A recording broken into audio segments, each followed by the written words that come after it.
Hello दोस्तों। Video start करने से पहले आपसे एक रिक्वेस्ट है, आप वीडियो पूरा देखिएगा। साथ ही साथ दोस्तों वीडियो को लाइक और चैनल को सब्सक्राइब भी करना है। पहला प्रश्न है दोस्तों, सिलिकॉन कंट्रोल रेक्टिफायर है, आपको बताना है कि जो एससीआर होता है यूनी जंक्शन डिवाइस है या 3 जंक्शन डिवाइस है या फिर 4 जंक्शन डिवाइस है। तो देखिए दोस्तों, जो आपका होता है सिलिकॉन कंट्रोल रेक्टिफायर जिसे हम एससीआर बोलते हैं, उसमें अगर हम लेयर की बात करें उसमें टोटल 4 लेयर होते हैं। एक होती है पी, फिर एन होता है, फिर पी होता है, फिर एन होता है, मतलब कि अल्टरनेट लेयर होती हैं। और इसमें दोस्तों टोटल 3 टर्मिनल होते हैं। एक का होता है एनोड होता है, एक होता है कैथोड होता है और एक होता है आपका गेट होता है। ठीक, अगर हम बात करें दोस्तों इसमें कितने जंक्शन होते हैं, तो देखिए एक जंक्शन यहाँ बनेगा आपका, ये जंक्शन J1 रहेगा, यहाँ जंक्शन J2 बनेगा और यहाँ जंक्शन आपका J3 बनेगा। तो अब आप समझ गए होंगे कि एससीआर में दोस्तों टोटल 4 लेयर होती हैं, 4 लेयर। ठीक, उसके बाद दोस्तों आपके 3 टर्मिनल होते हैं, हम शॉर्ट में लिख दे रहे हैं, और 3 ही आपके दोस्तों जंक्शन होते हैं। तो ये है टोटल आपका एससीआर। एससीआर जो होता है दोस्तों, इसमें 4 लेयर मतलब 4 परत होती हैं। 3 टर्मिनल मतलब कि 3 इसमें टर्मिनल मतलब 3 इसमें बाहर जो निकले रहते हैं। उसके बाद दोस्तों 3 ही जंक्शन होते हैं, एक आपका जंक्शन J1, एक जंक्शन J2 और एक जंक्शन J3। ठीक, अगर 3 टर्मिनल पूछता है कौन कौन से होते हैं तो आपको बताना है, एक होगा आपका एनोड, एक होगा कैथोड और एक होगा आपका गेट। जो आपका एससीआर है या थायरिस्टर फैमिली का सबसे इम्पोर्टेंट सदस्य है। आपको यही 4-5 चीज़ें याद रखनी है। सिलिकॉन कंट्रोल रेक्टिफायर जिसे हम एससीआर बोलते हैं, इसमें दोस्तों 4 लेयर होती हैं। चारों layer P N P N से बनती हैं और लेयर जो होती हैं आपस में अल्टरनेट होती हैं, मतलब पी के बाद एन आएगा, एन के बाद पी आएगा।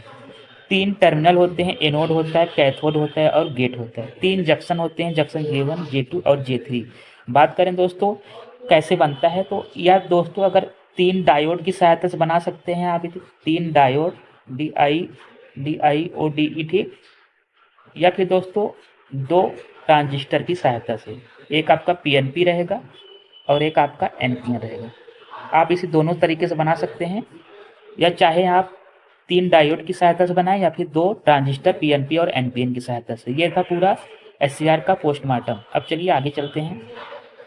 अगला प्रश्न है दोस्तों, आपको बताना है कि निम्न में से कौन सी पावर डिवाइस करंट ट्रिगर्ड नहीं है। ठीक है, आपको ये वाला पॉइंट बहुत ध्यान देना, नहीं है यहाँ पे नहीं पूछा है। ठीक, नहीं तो आपसे क्वेश्चन गलत हो जाएंगे। तो अगर हम, ये आपका हो गया क्या, थायरिस्टर हो गया, ट्रायक हो गया और जीटीयू हो गया।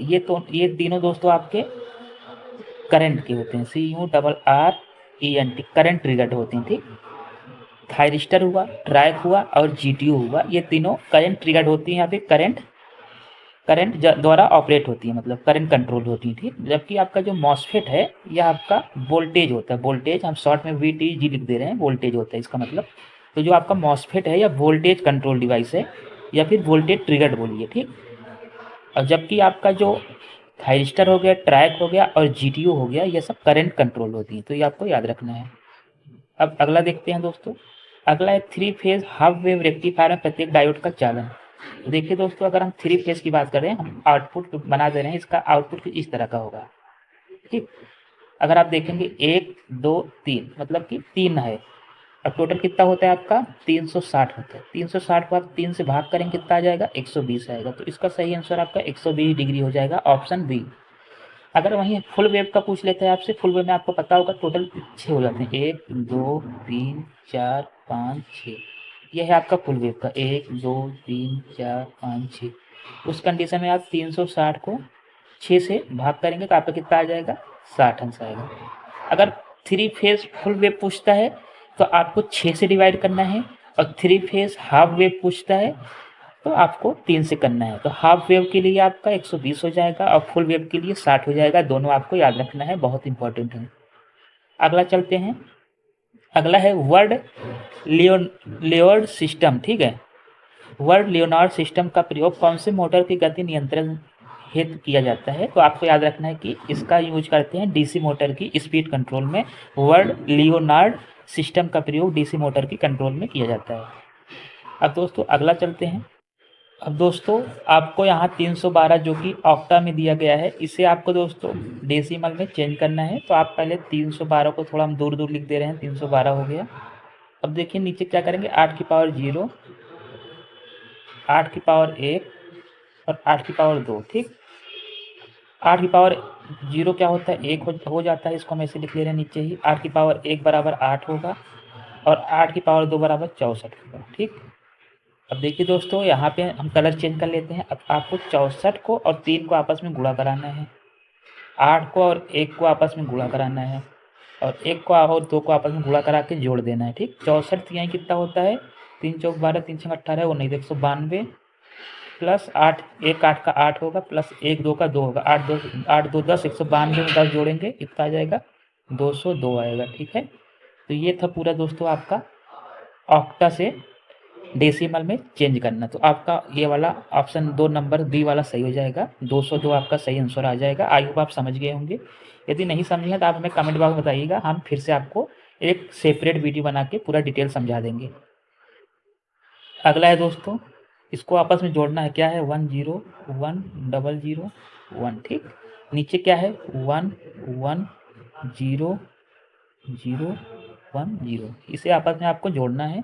देखिए दोस्तों जोड़ने के लिए क्या करेंगे, 1 1 क्या होता है 0 होगा। ठीक, एक यहाँ हासिल आ जाएगा, फिर 1 1 आपका 0 होगा, एक यहाँ आएगा, एक यहाँ, फिर यहाँ आ जाएगा जुड़ के, 0 में 1 जोड़ेंगे 1 ही आएगा, फिर यहाँ 1 आएगा, यहाँ 1 आएगा, यहाँ 1, क्योंकि 1 और 0 का 1 ही होता है। तो इस प्रकार से अगर आप देखेंगे 1 1 4 बार है, फिर 00, मतलब कि ऑप्शन नंबर बी आपका सही हो जाएगा। ऑप्शन नंबर बी जो है आपका सही हो जाएगा। यह है आपका डेसिमल का, बाइनरी का दोस्तों एडिशन है। एडिशन क्या होता है, इसको हम मिटा के एक बार बता देते हैं आपको। ऐसा होता है, अगर कहीं पे 0 प्लस 0 है तो उसका आपको 0 ही करना है।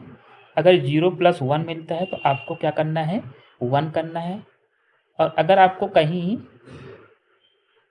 आपको दोस्तों अगला कहीं 1 प्लस 1 मिलता है तो 1 1 आपको 0 करना है और एक हासिल जो होता है उसके बगल वाले के ऊपर चढ़ जाएगा। ठीक है, एक आपको एग्जाम्पल समझा देते हैं, 1 1 0 1। ठीक, इसके बाद चलिए छोटा कर देते हैं, इसके बाद हम यहाँ पे लेते हैं 1 1 1। अब देखिए 1 1 क्या होता है, 1 1 आपका 0 होता है, मैंने बताया था, और एक हासिल जो है यहाँ येलो से इसके ऊपर लग जाएगा। अब देखिए फिर क्या होगा, ये वाला 1 ये वाला 1 1 1 0 होता है और 0 और 0 0 ही होगा और एक हासिल यहाँ आ जाएगा। अब 1 1 1 ट्रिपल 1 हो जाएगा, मतलब 1 और एक हासिल यहाँ आएगा, ये वाला हासिल यहाँ नीचे उतर आएगा डायरेक्ट। तो ये था दोस्तों आपका बाइनरी का एडिशन। आई होप समझ गए होंगे। अगला है दोस्तों, एक डिजिटल सर्किट जो 1 बिट डाटा को स्टोर कर सकता है, क्या कहलाता है। तो देखिए दोस्तों 1 बिट डाटा जो स्टोर करता है उसे हम फ्लिप फ्लॉप बोलते हैं।